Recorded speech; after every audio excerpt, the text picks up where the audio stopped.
Do you know that you do not need to spend hours writing emails, Instagram captions, and wholesale promos every month?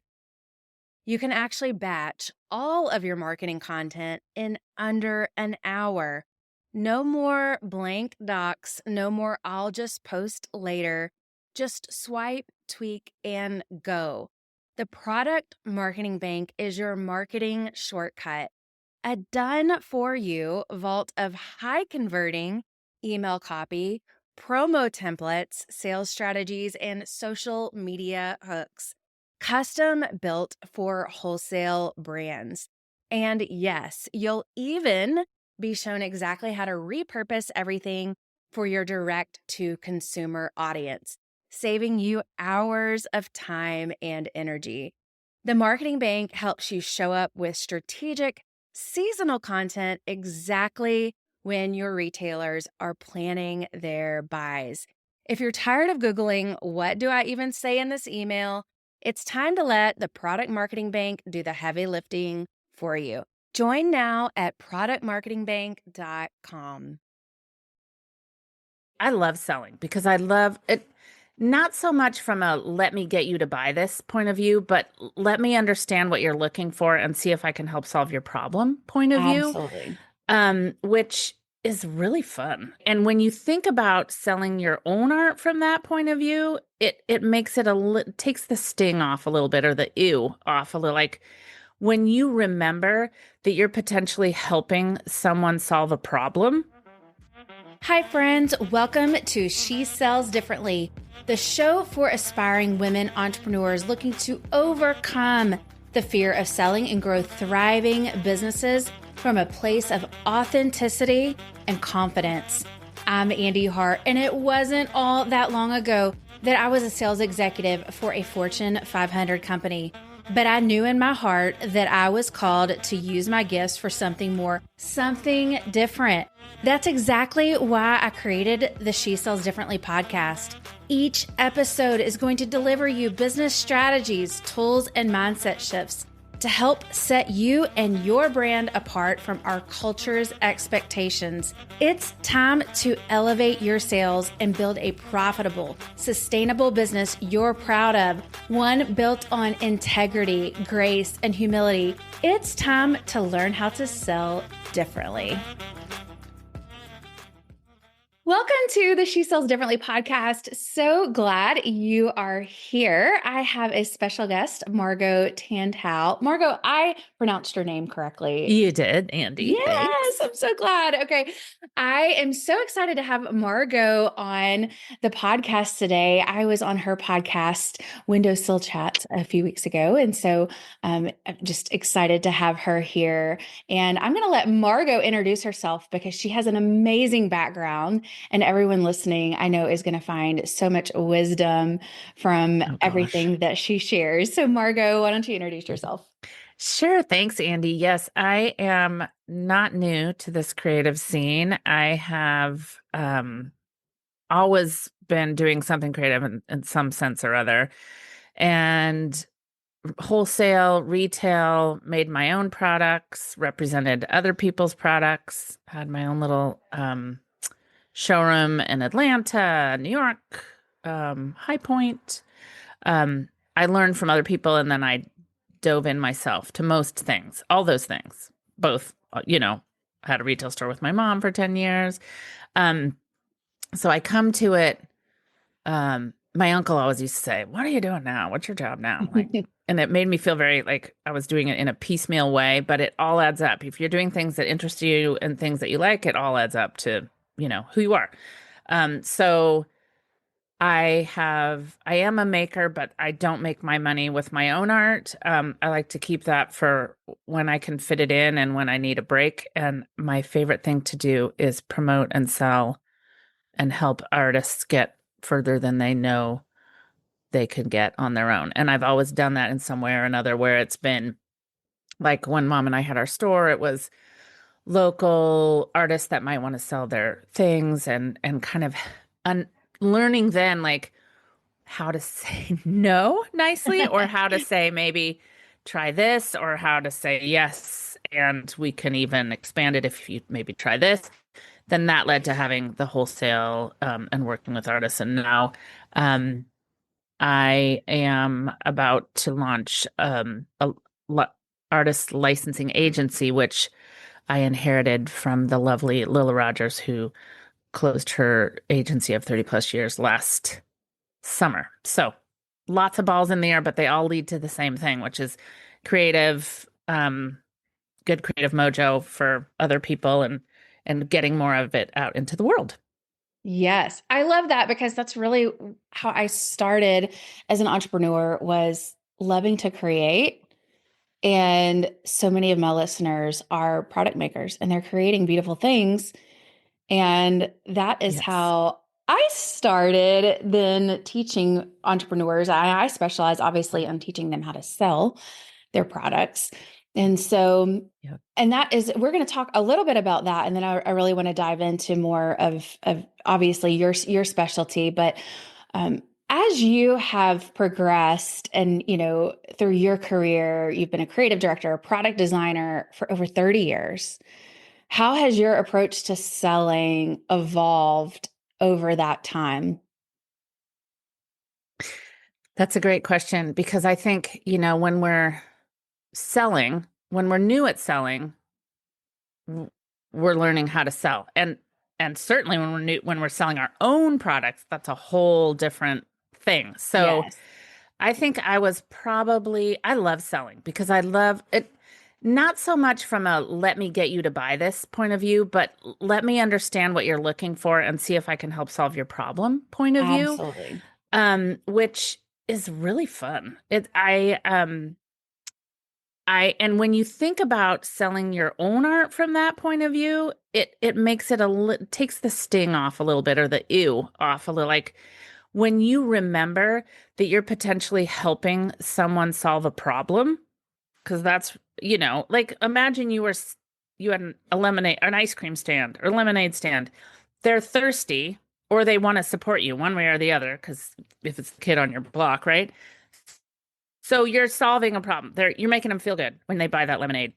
So when you're selling somebody else's things, um, you might be working at a store that has furniture and rugs and accessories, and somebody's just moved to the town. They have a new house. They're excited about it. Whether it's like new glasses for their table, chairs that fit outside on their porch, whatever it is, you see them get excited, you're helping them. But you're selling, those are all cases where you're selling something you're not necessarily attached to, except it's getting you a paycheck. But when you move to selling your own work, I had a rep when I had my own art out into the world. I had a rep that licensed. Well, anyway, he was a licensing rep, so he sold my work for me, so that was great. But then I started selling it myself, and it was the weirdest feeling. Like people would come into the booth. I did the first place I did it was a San Francisco gift show, and I felt like turning around and being like, "Who are you talking to? Like you're talking to me? You want my stuff?" It was really that feeling of like, "Oh my God."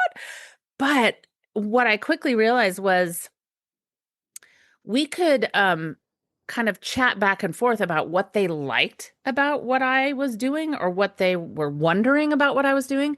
And that's direct customer feedback that then I could respond to, like, why don't you make this? Have you ever tried this? Oh, no, but I will. And that's cool. Or what a silly proposition. No, but it's just interesting to get that client feedback. And the other thing that I did at that particular booth that I was in was I shared it with someone else. So Mm, I could talk about my friend's work and she could talk about mine. So it just made the conversation just a little bit broader.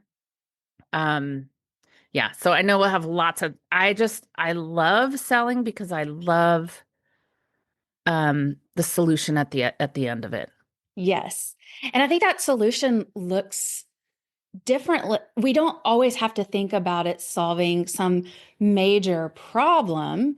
It could be the way that it makes you feel, Exactly. That's like start there. It is, I mean, I don't know. I'm a shopper. If I right?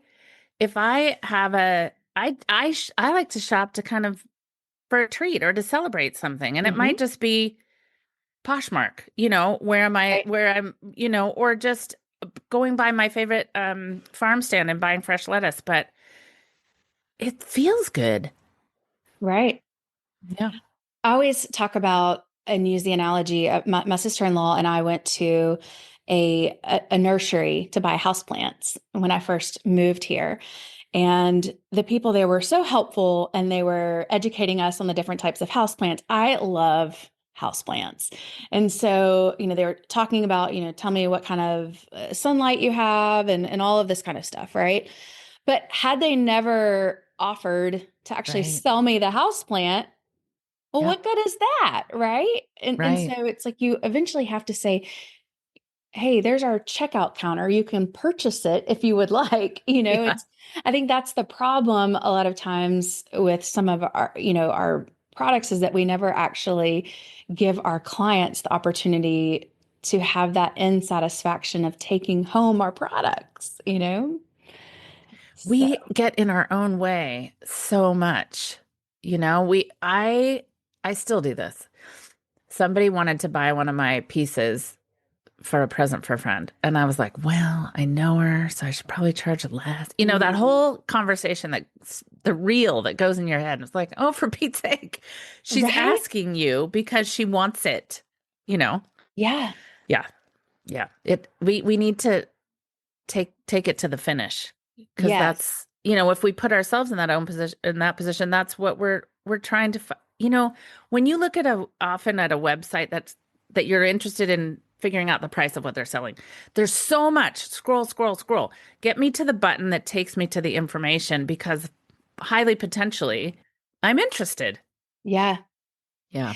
Do you know what's funny? I actually had someone tell me, it was a pastor that told me this one time, and we were talking about generosity, giving and receiving. And I Mm, think there's an applicable lesson here because he said you can bless the giver by being a gracious receiver. And that's I such a think good about one. that when you just said that, because I was thinking you can actually bless the buyer by being a Hmm. gracious seller in the sense that Mm. when people want to buy your products, like they want to be blessed by your products, sell them your products, you know? That's quotable, Andy. Those are really important things to remember. It's so So, true. It's just a good reminder to think, well, if this wasn't something I made, would I have an easier time selling it?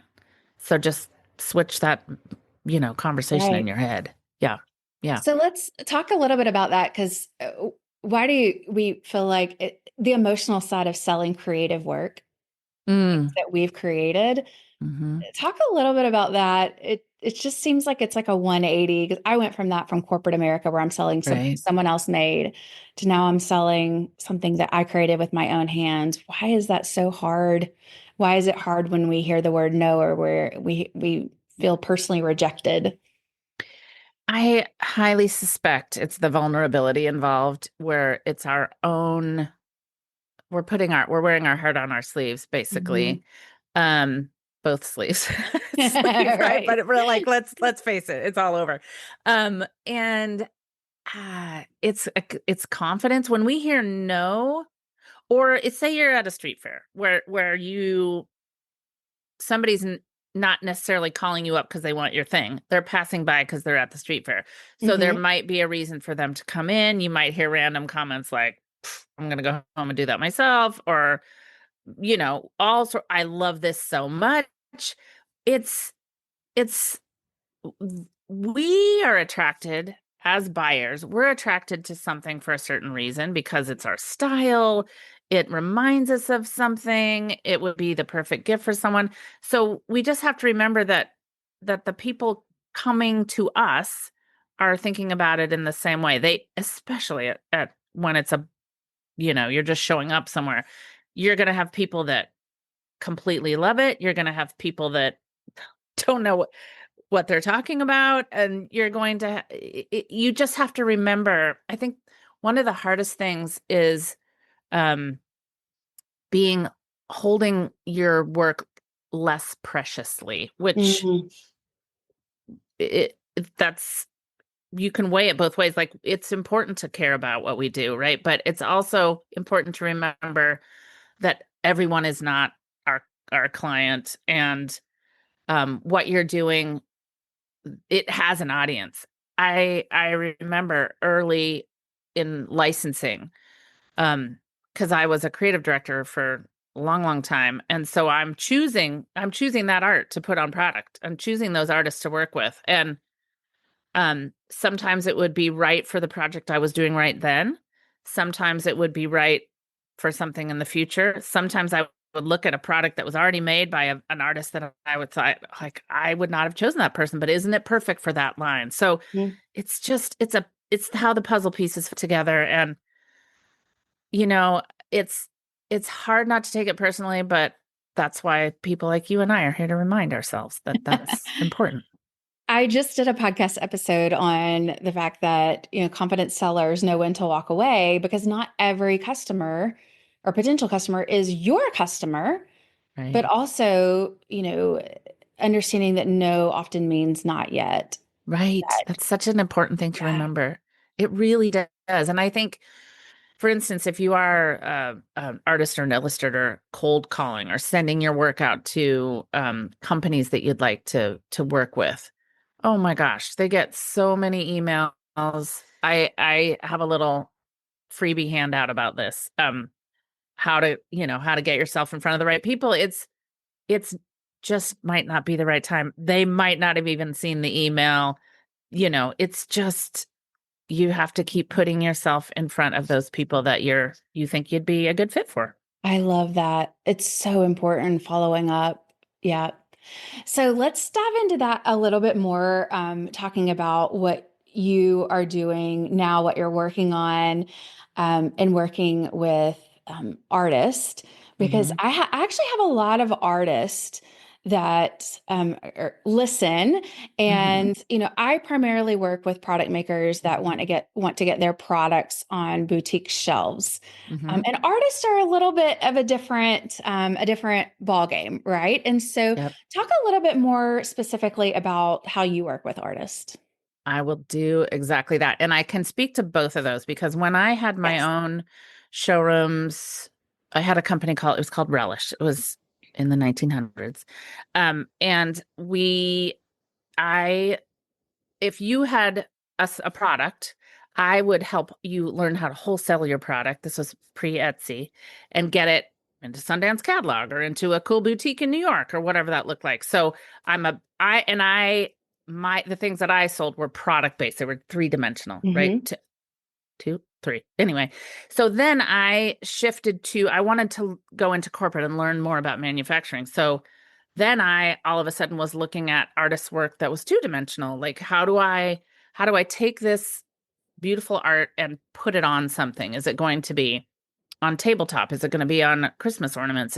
Or are we going to turn this into clothing or tea towels or a children's book, whatever that is? So um it's there's different people you're getting your art in front of then, because it's not a boutique, it's a company that's making something that will then sell it into the boutique. So it's a couple of layers back.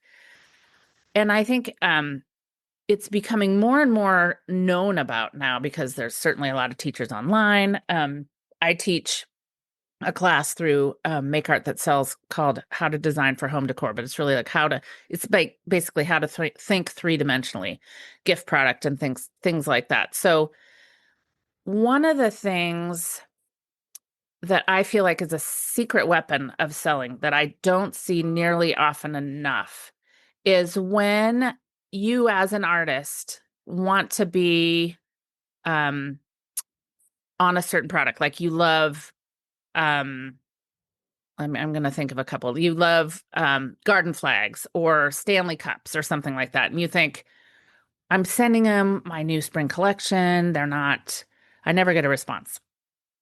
So, my little secret tip for you today is that company, if you can call and find out who the art director is, say it's small company is a good place to start. I worked for several years for a company called Studio M. They are now, this is technical, but they're now bought by a company called Demdeco, which is a great wholesaler. Hmm. So We did garden flags and pots and peace poles and all sorts of rugs. I had a whole rug line there and stuff. So once in a rare while, I would get an email from an artist that said, I've been looking at your website. I think my art would be great on your product.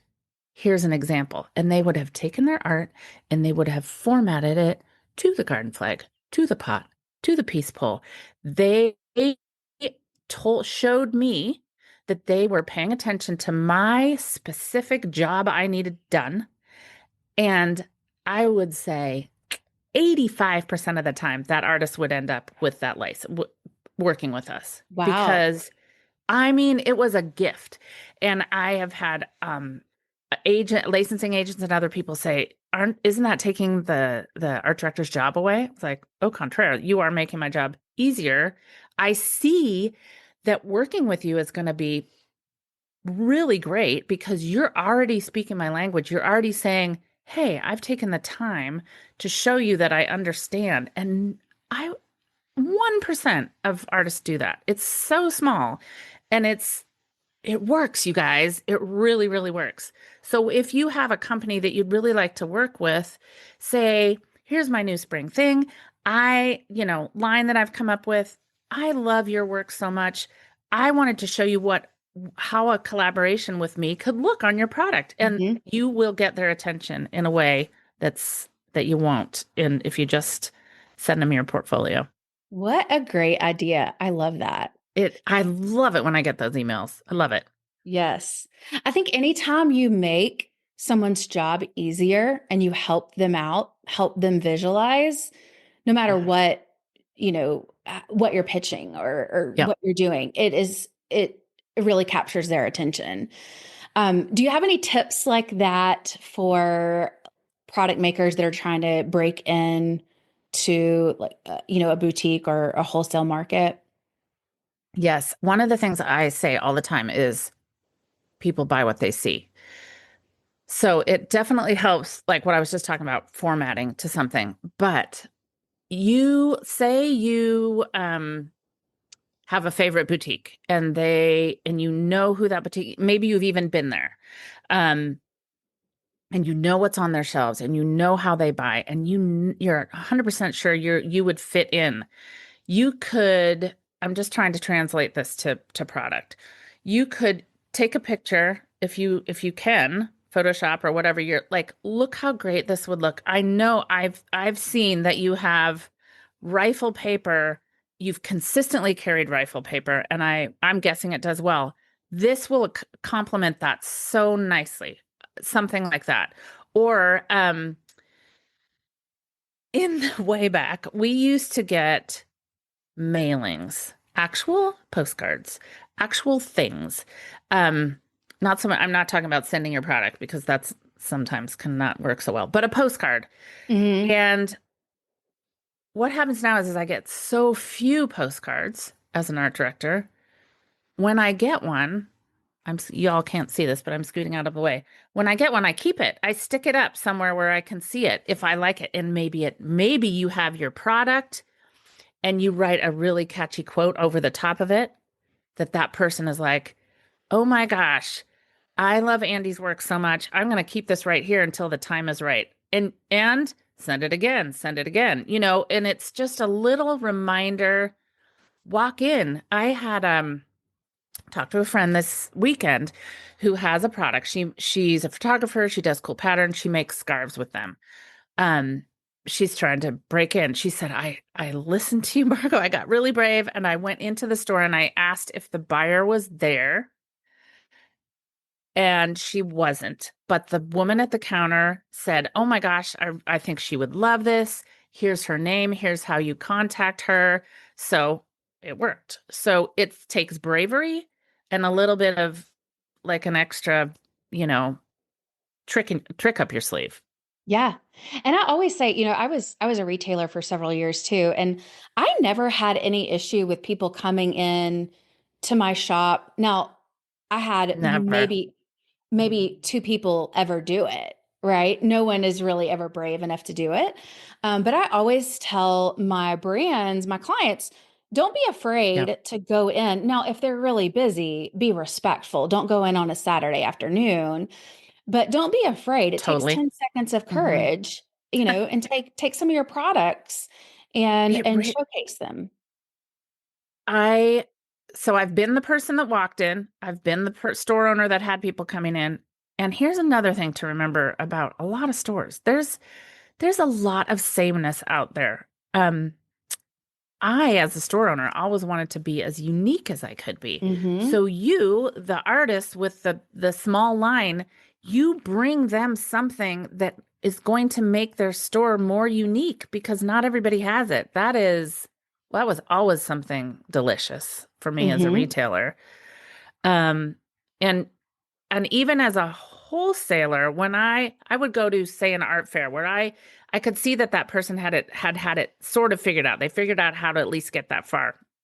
And they might say, well, we have a limited production. I can only, I use, this isn't actual, I use silk kimonos and I can only make 60 of these and I can only make, I was like, well, great, let's sell 60. Let's sell 80, whatever you can do. So your uniqueness is going to then help somebody else be unique. And that end client, who's the end result, is going to feel like then they have something really special too. So it's the just be brave part. It's the listen listening to Andy's good quotes and writing it down and sticking it on your, workspace or something. But we all have to encourage each other because we can hear that over and over again. But the being brave part, walk in with a friend, promise Yeah. yourself a glass of wine after or something and say, we walk in with me. I need to be brave and try this. Yes, So it absolutely. works. It does work. And you kind of get the vibe, if you scan your town and your thoughts or wherever you want to do it, like, you know who the nice people are. Start Hmm. with a nice person. Yeah, absolutely. And the more you do it, then the more you'll get used to it and the better you'll get at pitching your products too. Yeah. Yeah. So another challenge that I often see, and I struggle with this too. So I bring up this question for myself as well. But how can makers and creatives reframe perfectionism? Because I think that's Mm, another thing that really holds us back when it comes to showing up and pitching our products, sharing and selling. hmm Well, we've all heard many times done is better than perfect. Hmm. And that's a good reminder. Remember, like me at that gift show where the first one I did by myself, where I was like, who are you talking to? There's nobody behind me. I, because I showed up, I then was able to get direct feedback. I sold things. I learned what people wanted. Your best measurement of what people want is showing them something and having them respond to it. So the more you hold on to it yourself without showing anybody, the less information you have about it. You only know how you feel. And right now I've been working for flipping months on a website, and I know that I just have to. It's close to being done. Like, it's not just for me. There's other people counting. I have 29 people I'm representing, but there's a few things I know I want to do. It's like, nope, get it out there. You have time next week to update if you want to, but Yeah. just start. Just get it out there. Perfectionism is, there's lots of quotes around that, right? I remember a gal that I was consulting with who had a website. It was all great, but she's like, I'm not putting it out there until I have this. I've designed this whole PDF book that then they can flip through and see. I was like, no, just Mm, just start. Just start, yes. everybody. Just start. I see that as one of the biggest challenges that holds so many people back. And I've let that hold myself back at times, or at least delay things. And I Yeah, have to for remind sure. myself, like, to your point, done beats perfect.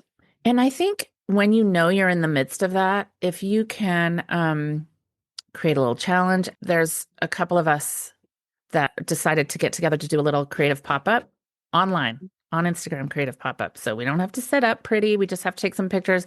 But we figured if the three of us did it together, we're expanding our reach, we're sharing each other's pictures. So again, it feels it's just fun. Like We did it because Yeah. it sounded fun, but it also is a goal. It gives yourself an end date to do something by. And a collaboration is a great way too. So find a way that feels less, has a lower barrier of entry for you Yeah. and, do that. That's great. Great. One of the things that you talk about is that you're a cheerleader for success, which I love that. We need more of that in our industry. So, when you think about creative or a product-based founder who has turned the corner in their mindset, especially around sales, what did they do differently? What do you feel like was that light switch moment for them? Oh, that's such a good question. Brr. I think that they maybe did a lot of these things we're talking about. I think they just put something out into the world. I think the other thing is they potentially decided to follow their gut, put it out in a way that felt right for them, and stop looking at how everybody else was doing it. Mm. Because when you do that, you also show up clearly, bravely as yourself, which is often just a little bit more unique because nobody brings what you do.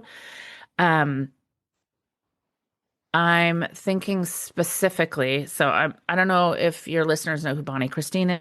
Probably she's a lot of people do. She teaches pattern. She teaches a big course online about delving into making pattern and finding your place in the world. So there's a wholesale licensing show that only happens once a year. It happens in Las Vegas.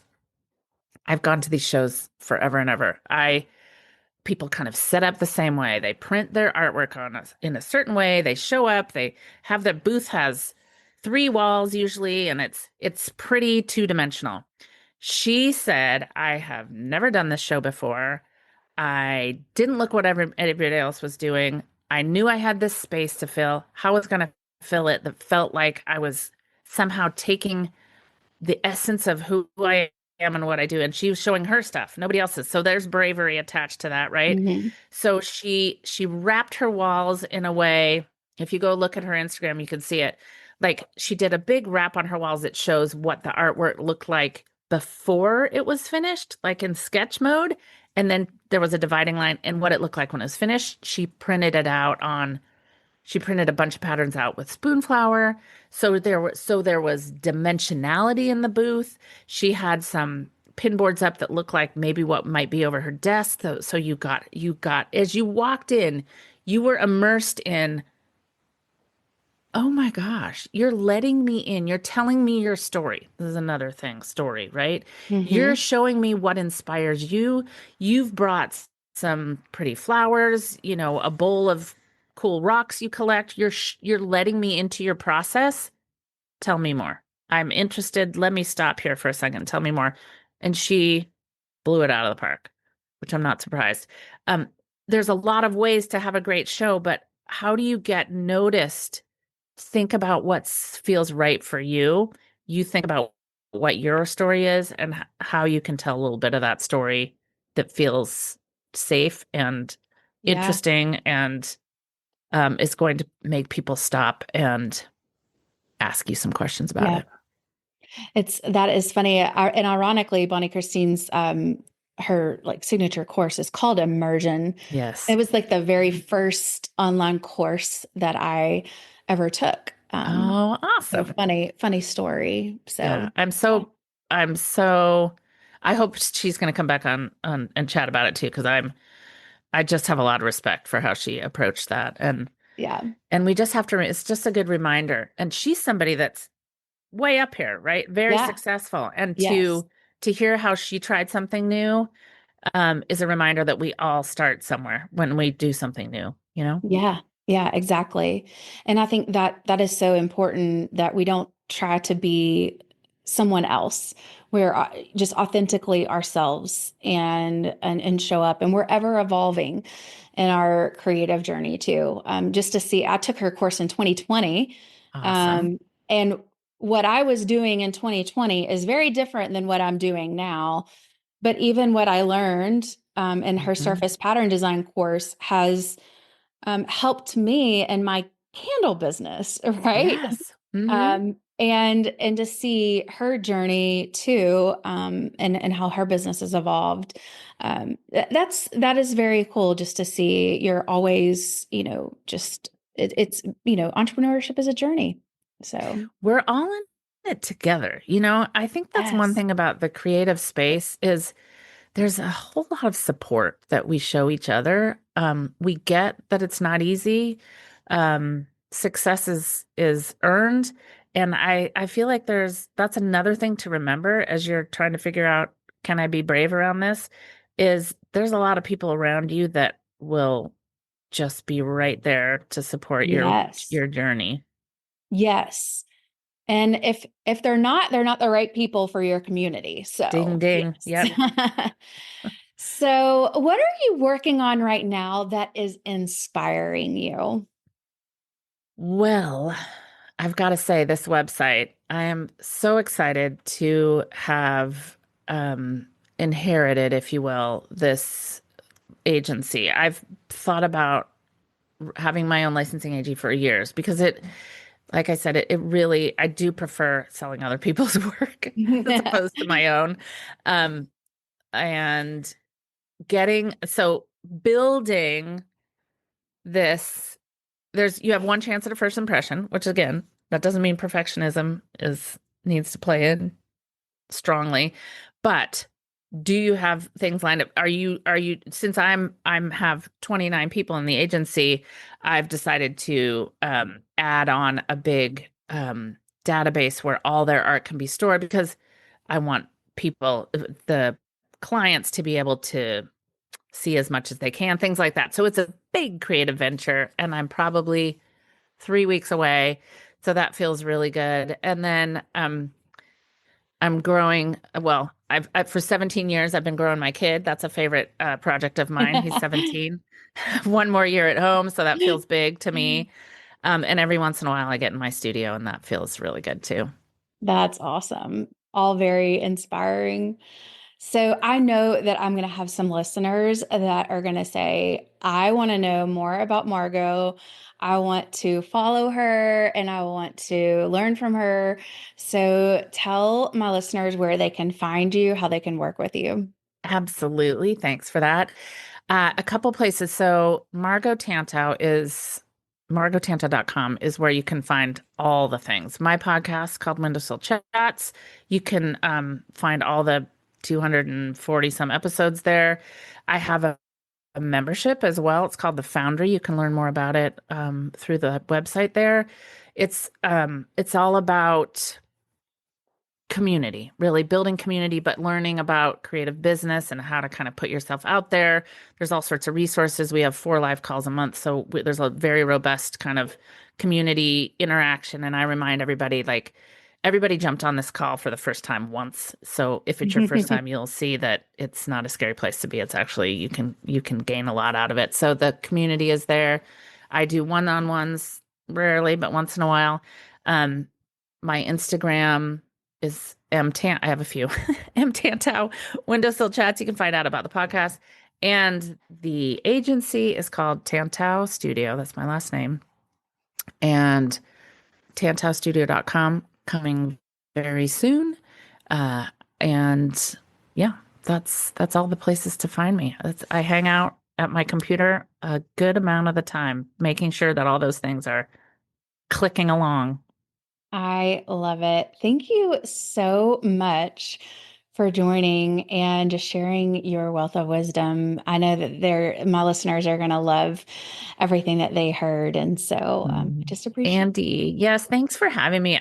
Your questions feel so relevant, and I can tell who your people are and what they're into. And so again, I just feel like we're all in this together. So if I can help support you and any of your listeners along the way, I'm completely here for it. Awesome. Thanks, Margo. And thanks, listeners, for joining in to another episode of the She Sells Differently podcast. We're cheering you on, and we will have a fresh episode next Wednesday. All right, that's a wrap on today's episode of She Sells Differently. Friends, it would be a huge blessing to me if you would take 2 seconds to rate and subscribe to my podcast. New episodes drop every Wednesday. Until then, I'm cheering you on in your entrepreneurial journey. See you next time.